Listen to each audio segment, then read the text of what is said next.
TTS is thrombosis thrombocytopenia syndrome, which is one of those situations where there can be clots formed in the blood vessels. So it can be due to numerous reasons. I mean, it's been a described syndrome. It's been known to happen with some sepsis syndrome, and there are several other situations. So it's clinically, it's a hazardous situation because it can cause clots in blood vessels. So obviously it may have disastrous consequences in terms of strokes and heart attacks. That can happen with this TTS. So when we talk about heart attack or a brain attack, we're essentially saying that the crucial blood supply going to these very vital organs is suddenly cut off. So it's no-brainer that when the blood supply is cut off, there will be heart attacks and strokes. So that can manifest. I mean, that's like carrying coal to Newcastle. When we say that what is heart attack, there'll be obviously features of sudden chest pain and breathlessness and consequences even leading to that. And then of course stroke is sudden paralysis, sudden loss of a very vital function. So sudden loss of a brain function is a stroke, and ischemic stroke is the commonest variety. And so for clots in the blood supply to the brain will cause strokes.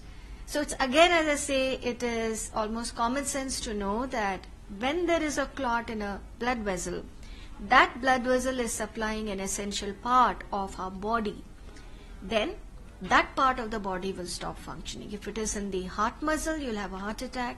If it is in the brain, you'll have a stroke. Well, for the vaccines part of it, the TTS, I've also read the recent report which has said that rarely it's happening. But I must say this, that when you're looking at vaccines, now vaccines are being given to protect a particular issue. Whenever there are vaccines which are rolled out for protection against a major health problem, there will always be a spin-off of certain consequences. So in this case, I believe that in rare situations, the vaccines have caused this TTS. Be it as it may. Now, there are vaccines, whenever we give them vaccines have been there with us, ever since we were born. And they are protecting some extremely bad viral infections.